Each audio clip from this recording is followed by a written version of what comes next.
Улсын хурлын дарга эрхэм гишүүдээ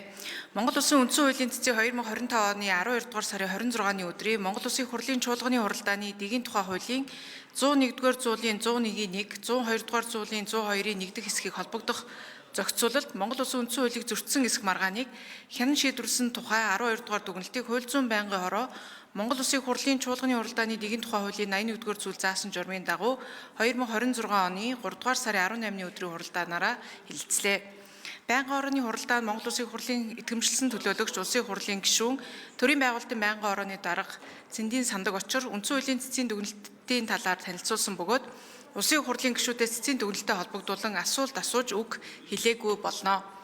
Монгол Улсын хурлын чуулганы хуралдааны дэгийн тухай хуулийн 101-р зүйлийн 101-ийн 1 дэх хэсэгт уг асуудлыг 7 хоногийн дараа хэлэлцэж эхэлнэ. Гэсэн Монгол Улсын үндсэн хуулийн 1-р зүйлийн 2 дахь хэсгийн хууль дээдлэх нь төрийн үйл ажиллагааны үндсэн зарчим мөн 43 дугаар зүйлийн 1 дэх хэсгийн улсын хурал 3 хоногийн дараа хэлэлцэж эхлэн 10 хоногийн дотор шийдвэрлэнэ гэж заасныг Монгол Улсын хурлын чуулганы хуралдааны дэгийн тухай хуулийн 102 дугаар зүйлийн 102-ийн 1 дэх хэсгийн уг асуудлыг 7 хоногийн дараа хэлэлцэж эхлэн түүнээс хойш гэсэн нь Монгол Улсын үндсэн хуулийн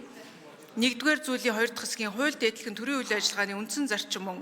44-р зүйлийн 1 дэх хэсгийн улсын хурал 3 хоногийн дараа хэлэлцэж эхлэн 10 хоногийн дараа шийдвэрлэнэ гэж заасантай тус нийцээгүй байна гэж Монгол Улсын үндсэн хуулийн цэцгийн 2025 оны 12 дугаар дүгнэлтийг Монгол Улсын хурлын чуулганы хуралдааны дэгийн тухай хуулийн 84-р зүйлийн 84-2 дахь заалтын дагуу зүйл хэсэг заалт бүрээр санал хураалт явуулахад байнгын орооны хуралдаанд оролцсон гишүүдийн олон хүлээн зөвшөөрөх нь зүйтэй гэж үзсэн болно.